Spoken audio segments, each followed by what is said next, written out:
:45 in the morning on November 24, 1944, 111 Boeing B-29 Superfortress bombers approached Tokyo from the south at 30,000 feet. It was the first American air raid on the Japanese capital since the Doolittle raid 2.5 years earlier. The mission was designated San Antonio 1. Brigadier General Emmett O'Donnell Jr. served as mission commander, flying in the B-29 named Dauntless Doty. Of the 111 bombers that took off from Ely Field on Saipan, only 88 successfully dropped their bombs over Tokyo. Weather conditions over the target were dreadful. Thick clouds obscured the primary objective, the Nakajima aircraft factory at Musashino. Most bombers had to rely on radar bombing rather than visual targeting. The results were disappointing, only 24 bombers struck the main target. Yet the mere presence of the superfortresses over the Japanese capital sent an unmistakable signal. American air power could now reach the home islands, and Japan had no means to stop it. Japanese fighter pilots scrambled from airfields surrounding Tokyo, climbing as hard as their aircraft allowed. Most reached 22,000 to 24,000 feet before their engines lost power in the thin air. The B-29s maintained altitudes 6,000 to 8,000 feet higher,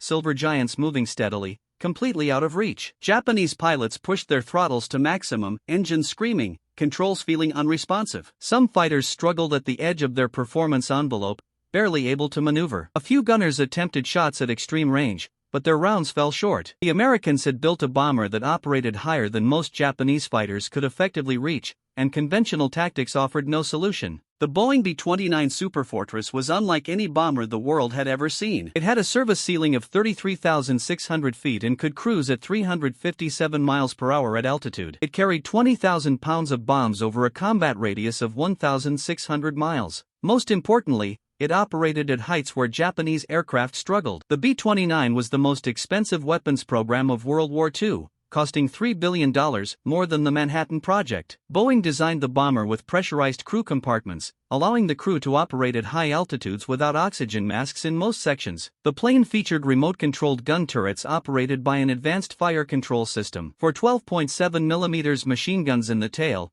4 in the upper forward turret, 4 in the upper rear turret, and 2 in the lower forward turret gave it formidable defensive firepower. However, the B-29 was far from flawless. Engine fires plagued early operations. Its right-hand or 3350 engines were powerful but temperamental. Mechanics wrestled with cooling issues and cylinder failures. The engine fire suppression system failed 87% of the time during early missions. Many crews feared the engines more than Japanese fighters. In the opening months of operations, more B-29s were lost to mechanical problems than enemy action. The Japanese Army Air Force had structured its fighter force around dogfighting. Aircraft like the Ki-43 Hayabusa and the legendary S-6M0 were designed for maneuverability at low and medium altitudes. They could outturn anything the Allies flew below 20,000 feet. But at 30,000 feet, these fighters lost power, speed, and climbing ability. The air was too thin, engines choked, and controls became sluggish. The Ki-44 Shoki was Japan's primary high-altitude interceptor, intended for rapid climbs. Its maximum service ceiling was 36,750 feet,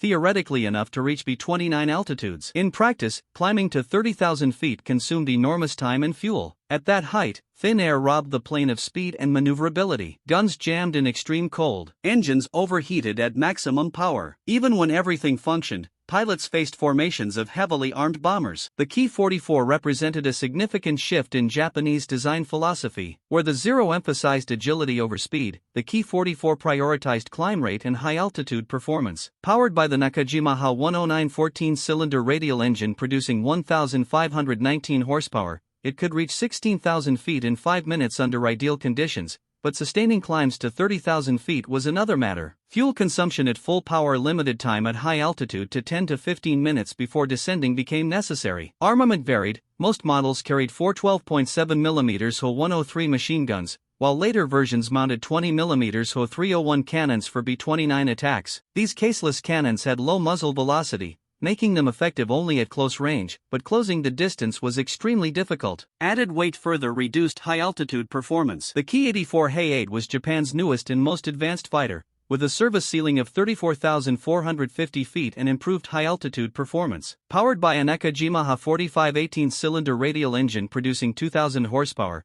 it could match or exceed American P-51 performance at medium altitudes. Well armed with 2 12.7 mm machine guns and 2 20 mm cannons, and relatively armored, it still struggled at 30,000 feet. Controls felt sluggish, guns jammed, and engines overheated at full throttle. Production quality also declined as the war progressed. Later Ki-84s suffered from inferior materials, poor quality control, and fuel shortages forced the use of low-octane gasoline, reducing engine performance. The technological gap was simply too wide. Japan could not produce an engine capable of sustained high-power operation at extreme altitude without failure. American B-29 doctrine was straightforward: fly high, maintain formation, and rely on speed and altitude for defense. The bombers did not need to outmaneuver Japanese fighters, they needed only to remain above them. And it worked. In the first month of operations from the Mariana Islands, Japanese fighters accounted for fewer than 10% of B-29 losses. Most downed bombers were lost to mechanical failure or accidents rather than enemy action. Japanese commanders recognized the problem. By November 1944, only 375 operational fighters were assigned to defend the home islands, including obsolete trainers pressed into service and a small number of newly produced Ki-84s. Against this force, the Americans were preparing waves of hundreds of B-29s. Operational losses for Japan were catastrophic. Between November 1944 and January 1945, Japanese fighter units lost dozens of aircraft attempting to intercept B-29 formations. Most losses came not from combat with bombers, but from engine failures at high altitude, accidents during emergency landings, and simple exhaustion of pilots pushing inadequate aircraft beyond their design limits. The Ki-44's Nakajima HA-109 engine had chronic cooling problems that became critical at high-altitude interceptions. The engine's magnesium alloy components were used to save weight, but they made the engine prone to fires. Pilots learned to watch their cylinder head temperature gauges obsessively. If the temperature climbed too high, they had to throttle back or risk engine failure. But throttling back at 30,000 feet meant falling behind the bomber formation. It was an impossible choice. Push the engine and risk mechanical failure, or throttle back and lose the target. Ki-45 to twin-engine heavy fighters were slower than the B-29s at altitude and struggled to close the distance. The Kawasaki HA-112 engines produced 1080 horsepower each, giving the Ki-45 good performance at medium altitudes. But at 30,000 feet, the twin engines couldn't generate enough power to catch a B-29 flying at cruising speed. Some Ki-45 units tried positioning fighters ahead of predicted bomber routes and diving on the formations from above. This tactic occasionally worked, but it required accurate intelligence on bomber routes and timing. Japanese radar coverage was incomplete and the few radar sets available lacked the precision to vector fighters accurately. The 53rd Senti, which operated Ki-45 night fighters, lost 11 aircraft attempting to intercept B-29s in December 1944 and January 1945. 7 were lost to engine failures at high altitude. 3 were lost to accidents during emergency landings. After failed interceptions, 1 pilot disappeared, presumably crashing in the mountains while trying to chase bombers he couldn't reach. The unit's night interception equipment, copied from German designs, was unreliable and difficult to maintain. Airborne radar sets were heavy, reducing aircraft performance. The few aircraft equipped with radar had even worse high-altitude performance than standard fighters. Even when fighters reached the bomber formations, their guns often jammed in the extreme cold. At 30,000 feet, temperatures dropped to -40 degrees C or lower. Gun lubricants froze. Firing mechanisms seized. Ammunition feeds jammed. Some pilots tried using special cold weather lubricants, but supplies were limited and the lubricants themselves had problems.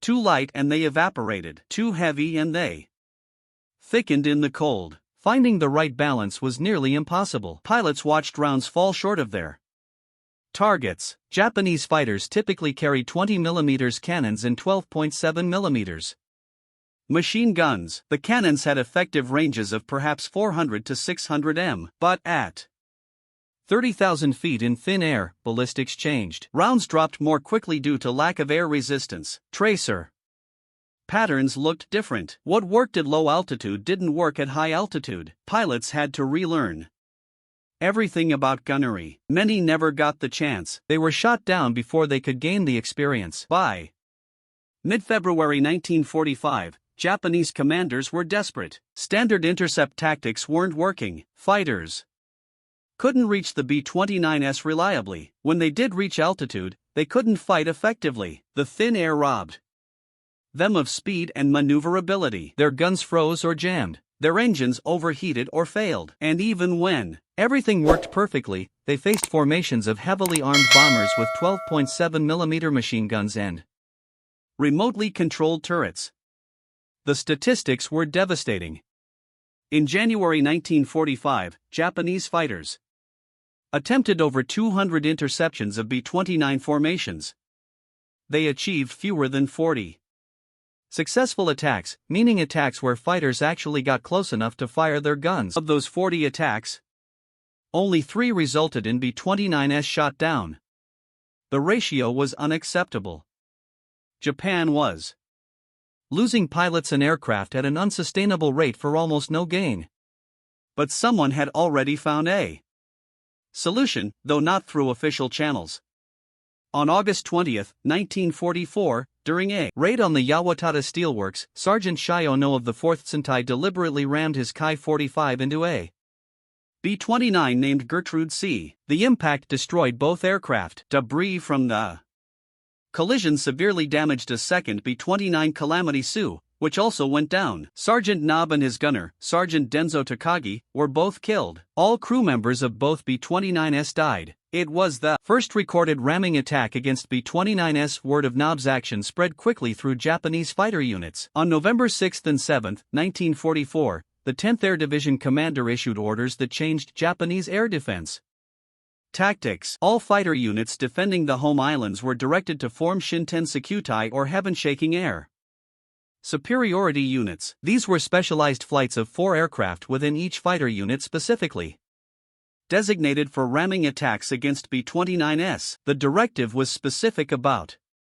organization and tactics. Each Shintenutai flight would consist of 4 aircraft and 4 pilots specially selected for the mission. The pilots had to be experienced, physically fit, and psychologically prepared for the reality of deliberately crashing their aircraft into enemy bombers.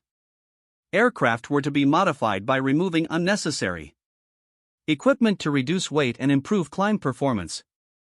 Wing-mounted fuel tanks were removed. Some armor plate was stripped out. Ammunition loads were reduced since the primary weapon was the aircraft itself. The training emphasized 3 critical skills. First, climbing to intercept altitude as quickly as possible while conserving fuel. Second, identifying the best target within a bomber formation, typically aircraft on the edges of the formation that could be isolated. Third, executing the ram attack with enough force to destroy the bomber while giving the pilot a chance to survive. The technique required diving to build up speed, then pulling up sharply into the bomber. The fighter's wing would strike the bomber's tail section or wing structure. If done correctly, the impact would disable the bomber without completely destroying the attacking fighter. The concept was controversial. Some commanders saw it as wasteful and desperate. How could Japan afford to lose fighters and trained pilots in what amounted to semi-suicidal attacks? Others pointed out that conventional attacks were achieving almost nothing. B-29s were destroying Japanese cities with impunity. Something had to be done, even if that something was desperate. The debate raged through military headquarters in Tokyo, but frontline commanders didn't wait for permission. They began forming ramming units immediately. The ramming attacks were not suicide missions in the strict sense. Pilots were trained to strike the bomber in a way that would disable it while giving themselves a chance to bail out or crash land their damaged aircraft. The target was usually the tail section or wing. The attacking pilot would dive to build up speed, then pull up sharply into the bomber. If executed correctly, the fighter's wing would strike the bomber's control surfaces, disabling it. The pilot might survive. Survival was possible, but not guaranteed. The technique required precise timing and extraordinary courage. The pilot had to judge his approach angle perfectly. Too steep and he would simply crash through the bomber, destroying both aircraft and killing himself. Too shallow and he would bounce off or miss entirely. The ideal angle was roughly 30 to 40 degrees, striking the bomber's tail or wing structure with the fighter's wing tip or Outer wing section. This would tear away critical control surfaces while allowing the fighter's fuselage to pass by, Relatively intact. Pilots practiced the maneuver repeatedly during training, though obviously without actual contact. They used visual markers to judge distance and angle. They learned to estimate closure rates. They studied B-29 structure to identify vulnerable points. The tail section was preferred because it was relatively fragile and contained. The elevator and rudder controls. Destroying these made the bomber uncontrollable. Wing strikes were riskier because the wing structure was stronger, but a solid hit could rupture fuel tanks or damage engines. The psychological preparation was perhaps the most difficult aspect. Pilots had to overcome every instinct that told them not to fly directly at another aircraft. They had to maintain focus while knowing they might die in seconds. They had to commit fully to the attack or it wouldn't work. Half-hearted attempts resulted in glancing blows that damaged neither aircraft significantly. Only a committed, precisely executed ram had a chance of success. The most successful ramming unit was the 244th Sententi commanded by Captain Terahiko Kobayashi. The unit was based at Chofu Airfield west of Tokyo and was responsible for the capital's air defense. On December 3, 1944, a formation of B-29s approached Tokyo. Kobayashi led his unit in a coordinated ramming attack that would become legendary in Japanese military history. The attack was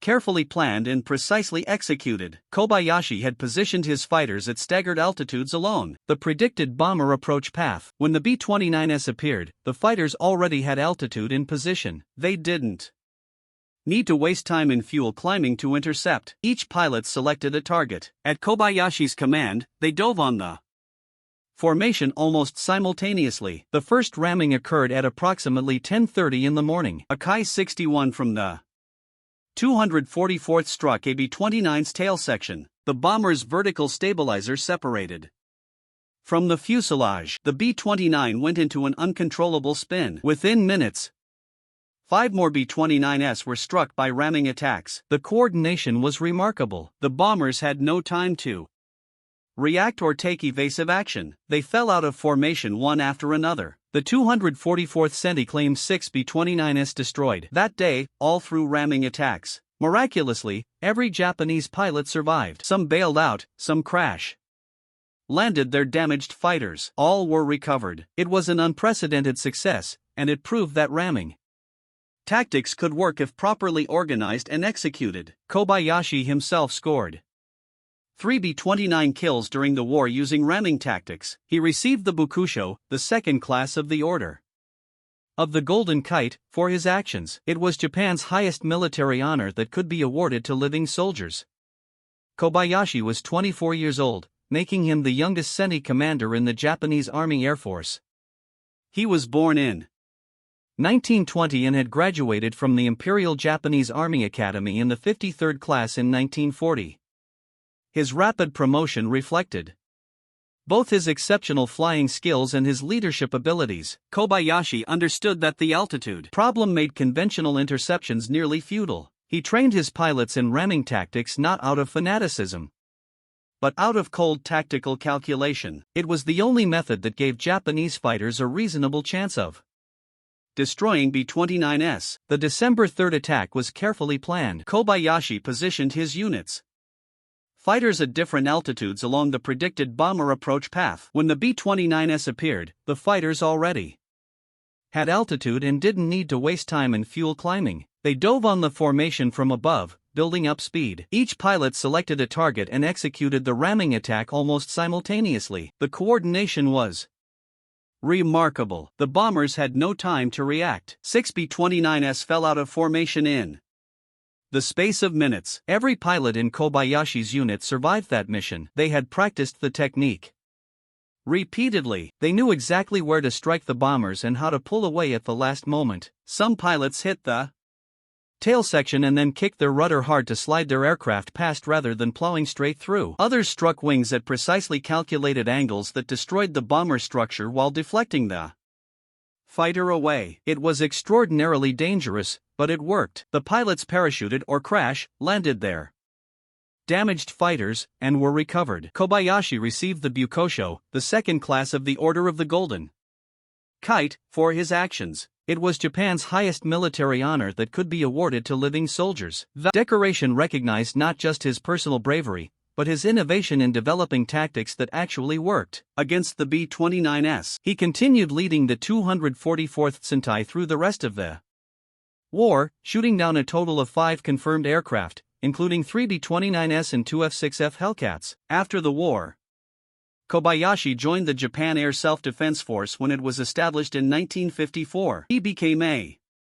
training instructor at the flight training school. He rose to the rank of lieutenant colonel and was known for his strict discipline and emphasis on tactical thinking rather than just flying skill. He told his students repeatedly that courage without tactical intelligence was worthless. He emphasized understanding the capabilities and limitations of both your own aircraft and the enemy's. He was widely respected by the new generation of Japanese pilots. Tragically, Kobayashi was killed in a T-33 training accident on May 15, 1957. He was flying a training mission with a student pilot when the aircraft suffered a mechanical failure. Kobayashi could have ejected, but chose to stay with the aircraft to help the student. Both were killed when the aircraft crashed. He was 37 years old. His funeral was attended by hundreds of pilots, both former wartime comrades and post-war students. He was remembered not as a fanatic but as a professional officer who did what was necessary under impossible circumstances. The 47th Sentai at Naramesu Airfield also formed a Shinten Sentai ramming unit. Captain T-Ichi Hatano commanded the unit's specialized ramming flight. Hatano was an experienced fighter pilot who volunteered for the dangerous assignment. He selected his pilots carefully. All were experienced. All understood the mission. All volunteered. A group photograph taken on November 7, 1944 shows Hatano and his pilots standing in front of their modified Ki-44 fighters. Master Sergeant Isamu Sakamoto was one of Hatano's pilots in the 47th Sentai. On January 27, 1945, Sakamoto executed a ramming attack against a B-29. His Ki-44's wing struck the bomber's tail section. The vertical stabilizer broke off. The B-29 went into an uncontrollable spin and crashed. Sakamoto's aircraft lost half its right wing. He managed to roll the aircraft level and bail out. He landed in a rice paddy and was recovered by ground forces. He received the Bukusho for his action and survived the war. Lieutenant Hikichi Yashiwa, also of the 47th Sentai, attempted a ramming attack on February 10, 1945 during a B-29 raid on OT. Yashiwa flew his Ki-44 inverted toward the bomber formation, rolled upright at the last moment, and deliberately struck a B-29 from above. His aircraft's nose hit the bomber's left wing between the number 1 and number 2 engines. The wing structure failed. The B-29 fell out of formation. Yashiwa was killed instantly in the collision. His sacrifice was honored by his unit, and his family received recognition for his bravery. Warrant Officer Kenji Fujioto of the 246th Sentai became one of the most successful ramming pilots. He was credited with 3 B-29s destroyed through ramming attacks, an extraordinary accomplishment. His first ramming attack occurred on March 13, 1945. He struck a B-29 from the 499th Bomb Group. His aircraft was heavily damaged, but he survived. On March 16, 1945, Fujioto executed his second ramming attack over Kobe. Again, his aircraft was severely damaged. Again, he survived. He was awarded the Bukusho after this second successful ramming.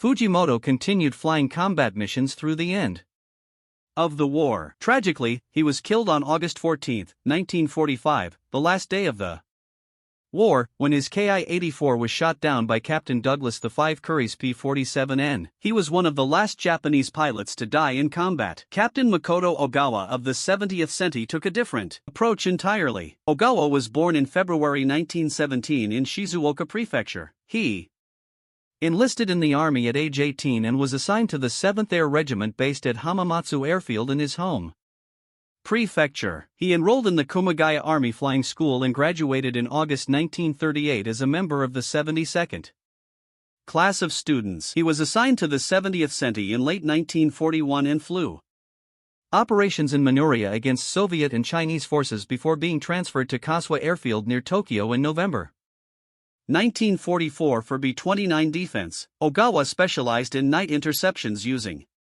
conventional tactics rather than ramming. He was exceptionally skilled at using the darkness to his advantage. B-29 formations were easier to spot at night than individual fighters. The bombers' exhausts glowed visibly against the dark sky. Ogawa would climb to altitude ahead of the predicted bomber route and wait. When the formation appeared, he would position his Ki 84 beneath the bombers and fire upward into their vulnerable bellies. The technique required extraordinary skill and nervousness. At night, at high altitude with limited visibility, Ogawa had to judge distance and angle precisely. Too far away and his guns were ineffective. Too close and he risked colliding with the bomber or being hit by its defensive fire. He had to account for the relative motion of both aircraft. He had to fire a burst and then immediately break away before the bombers' gunners could track him. It was like hunting in three-dimensional space in near darkness while both hunter and prey were moving at hundreds of miles an hour. Ogawa shot down 7 B-29s using these gunnery attacks. His first kill came in December 1944. He positioned beneath a bomber, fired a 3-second burst from his two 20mm cannons and two 12.7mm machine guns, and watched the bomber's No. 3 engine explode. The B-29 fell out of formation trailing fire. Ogawa didn't wait to see it crash. He was already looking for his next target. His technique became more refined with experience. He learned to target specific areas of the B-29. The wing route where fuel tanks were located was particularly vulnerable. A hit there often caused catastrophic fires. He learned to wait until he was within 200 meters before firing any farther and his accuracy suffered. He learned to fire in short bursts to avoid overheating his guns or wasting ammunition. Each lesson was learned through trial and error, and the price of error was often death.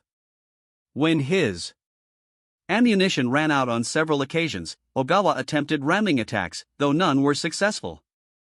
He got close enough to strike bombers twice, but both times his aircraft took damage from the bombers' defensive fire before he could execute the ram. He managed to return to base both times, though his aircraft was written off after the second incident. He was assigned a new Ki 84 and continued flying missions. Ogawa also shot down two P-51 Mustangs, giving him a total confirmed score of 9 aircraft. The P-51s were a completely different challenge than B-29s. They were fast, maneuverable, and flown by well-trained pilots. Ogawa engaged them twice in daylight combat and managed to shoot down both, though he took damage in both encounters. His Ki 84 was arguably the best fighter Japan had, but the P-51s were superior in most respects. Ogawa's victories reflected his skill more than any advantage in equipment. Ogawa was the highest-scoring B-29 killer in the 70th century. He received the Buo on July 9,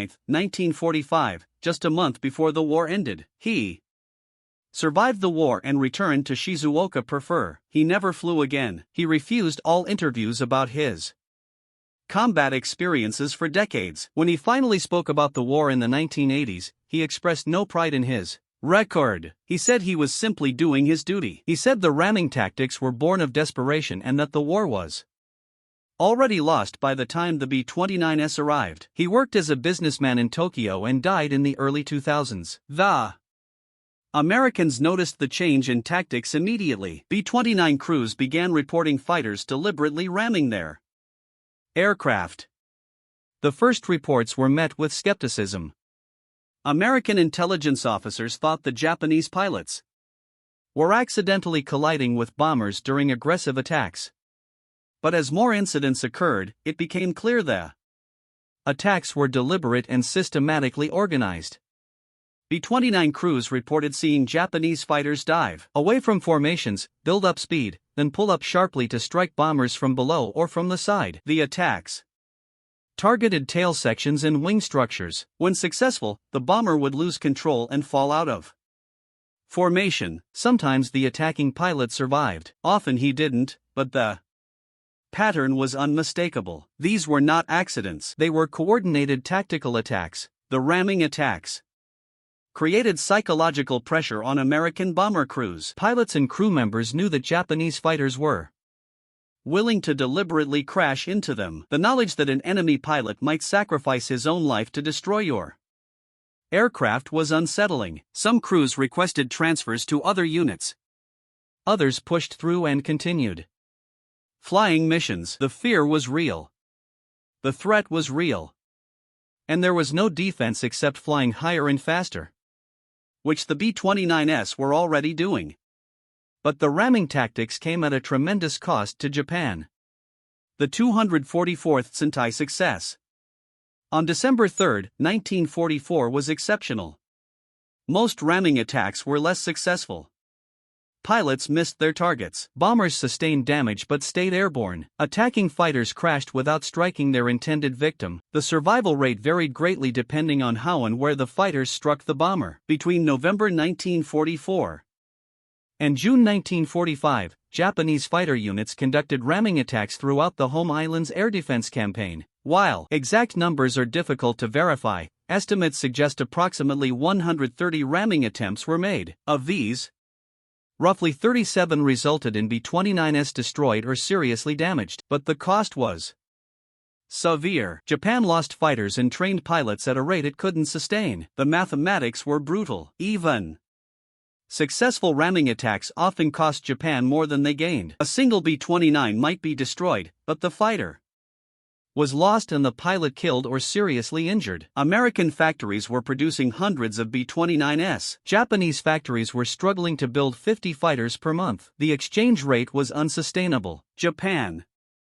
was hemorrhaging experienced pilots faster than they could be replaced. By late April 1945, another factor changed the equation entirely. American P-51 Mustang fighters began escorting B-29 missions from Iwo Jima. The P-51s had captured the island in March after a brutal month-long battle that cost over 26,000 American casualties. The battle was fought specifically to provide emergency landing fields for damaged B-29s and bases for escort fighters. By early April, the first fighter units were operational from the island's airfields. The P-51s could fly at 30,000 feet with ease. The North American P-51D Mustang was powered by the Packard Buff 1650 Merlin engine producing 1490 horsepower with drop tanks. The aircraft had a combat radius of approximately 750 miles, enough to escort B-29s to targets in Japan and return to Guam. The P-51 had a service ceiling of 41,900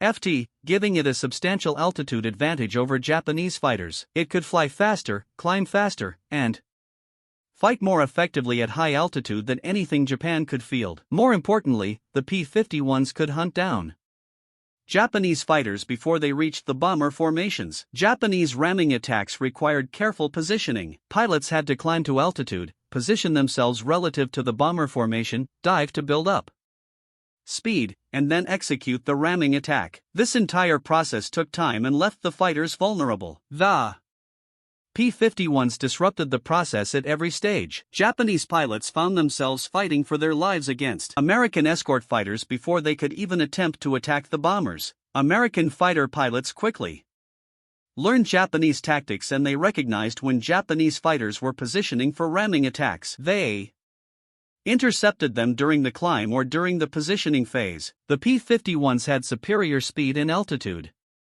performance. They could dictate the terms of engagement. Japanese pilots who attempted to position themselves for ramming attacks were shot down by escort fighters long before they could reach the bomber formations. The few who did reach the bombers found themselves attacked by P-51s immediately after executing the ram, giving them no chance to escape. On April 7, 1945, 119 P-51s of the 7th Fighter Command escorted B-29s to attack the Nakajima aircraft factory at Musashino near Tokyo. It was the first long-range escort mission from Iwima and it changed everything. Japanese fighters attempted to intercept but were engaged by the Mustangs before reaching the bombers. 12 Japanese fighters were shot down. 3 P-51s were lost. Only 2 B-29s suffered damage, both from anti-aircraft fire rather than fighter attack. The 7th Fighter Command received the Distinguished Unit Citation for this mission. The mission demonstrated conclusively that Japanese air defenses could not cope with coordinated bomber and fighter operations. The B-29S already flew too high for effective interception. Adding high-performance escort fighters made any interception suicidal. Japanese commanders recognized that continuing to contest B-29 raids would simply accelerate the destruction of Japan's remaining fighter force, a force that was desperately needed for the expected American invasion of the home islands. By mid-May 1945, American air operations over Japan had reached overwhelming proportions. Hundreds of B-29s struck targets every few days. P-51s swept ahead of the bombers, attacking any Japanese fighters that attempted to take off. Naval carrier aircraft struck coastal targets and airfields. Japan's air defense network was collapsing. Radar stations had been destroyed. Communications were disrupted. Fuel shortages grounded many fighters. Pilot quality had declined catastrophically as experienced pilots were killed and replaced with inadequately trained recruits. On May 29, 1945, 454 B-29s attacked Yokohama, escorted by over 100 P-51 Mustangs.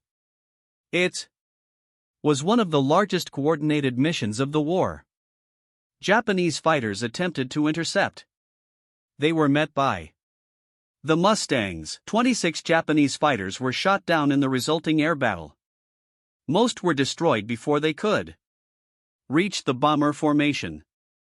A few broke through and attempted attacks on the bombers, but the B-29 gunners and remaining P-51s drove them off. 5 B-29s were lost during the mission, but none to ramming attacks. 3 were shot down by anti-aircraft fire. 1 suffered a mechanical failure and ditched in the ocean. 1 collided with another bomber during formation assembly. The P-51s had effectively neutralized the ramming threat completely. Japanese pilots who attempted to position themselves for ramming attacks were shot down systematically.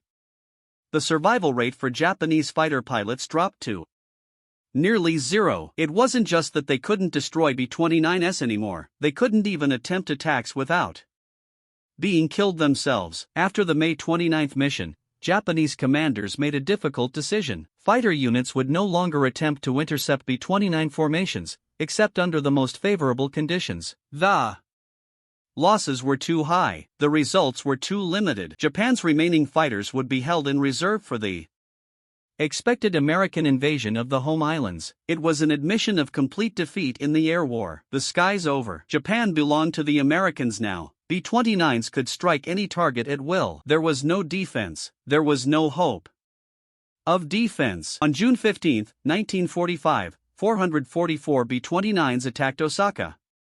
Not a single Japanese fighter rose to intercept them. American bomber crews flew over the city unopposed. The Japanese had effectively conceded control of the air. The B-29s could now strike any target in Japan with impunity. The altitude advantage that had begun the campaign was now reinforced by numerical superiority and fighter escorts that made any Japanese response suicidal. The official Japanese report on air defense operations from April through June 1945 made for grim reading. In 3 months, Japanese fighter units had lost over 300 aircraft attempting to defend against B-29 raids. Most were lost to mechanical failures, accidents during high-altitude operations, or combat with American escort fighters. Only a small percentage of losses resulted in B-29s destroyed. The kill ratio was approximately 1 B-29 for every 8 Japanese fighters lost. The report concluded that conventional fighter defense of the home islands was no longer feasible. Japanese fighters could not effectively reach the altitude where B-29s operated. When they did reach altitude, they could not fight effectively. The introduction of American escort fighters made even desperate ramming attacks nearly impossible.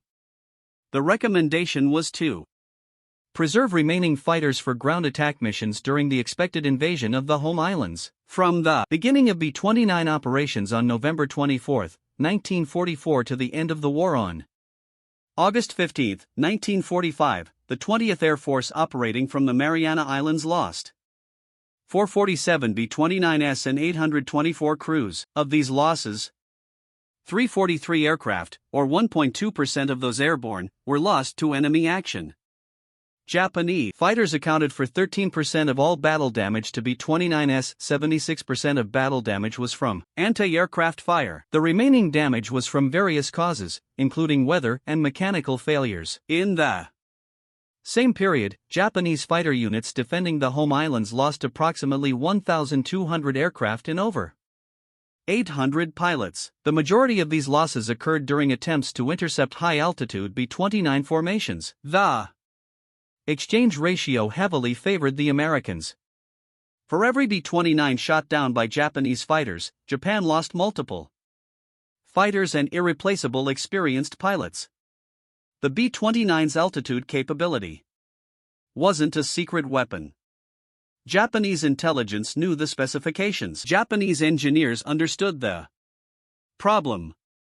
Japan simply couldn't build an interceptor that could fight at 30,000 feet and win. The technology gap was too wide. The industrial capacity gap was too wide. American factories produced nearly 4,000 B-29s during the war. Japanese factories produced less than 11,000 fighters of all types in the same period. The ramming tactics used by units like the 244th Sentai under Captain Kobayashi and the 47th Sentai under Captain Hatano represented incredible bravery and desperation in equal measure. These pilots knew they were flying obsolete or inadequate aircraft against a technologically superior enemy. They knew their chances of survival were low. They flew anyway, because it was the only option left. Many died trying. Some, like Master Sergeant Sakamoto and Warrant Officer Fujimoto, survived multiple ramming attacks through a combination of skill, luck, and sheer determination. But bravery couldn't overcome altitude. Courage couldn't defeat engineering. Japan's fighters were excellent aircraft at low and medium altitudes.